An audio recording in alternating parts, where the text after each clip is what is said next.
Hi guys! Today is mag-unboxing tayo.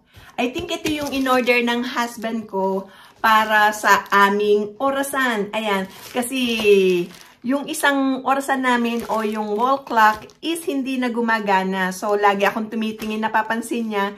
At, ayun, dahil sa nakagawian ko ng tumingin doon, sabi niya, ibibili niya daw ako ng bagong wall clock. Ayan yung ating So, yan guys, yung aming lumang wall clock. So, papalitan na namin. Ayan. So, buksan na natin.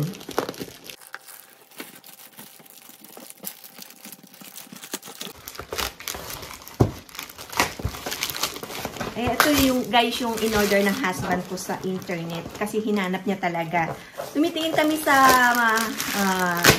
mall, pero wala akong nagustuhan. So, ito is ito yung napili ko. Ayan. So, natin. So, ayan. Okay. Wala. Ito yung nagustuhan ko dahil simple lang at medyo, ayan. Ayan. So, di ba maganda naman siya? So, ilagay ko na. Ayan, ang kagandahan nito is no ticking sound. So, kahit na natutulog ka, hindi ka magigising sa tik-tak, tik-tak, tik-tak. Okay, so lagay na natin yung baterya niya. Ayan.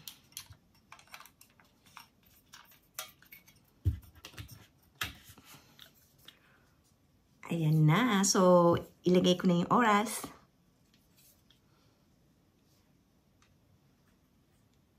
So, ayan, naiset ko na yung ating orasan. Ganda, di ba? Sabi na natin. So, ayan na.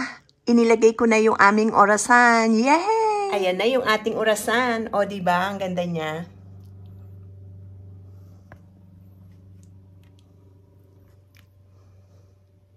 Ayan. Thank you for watching.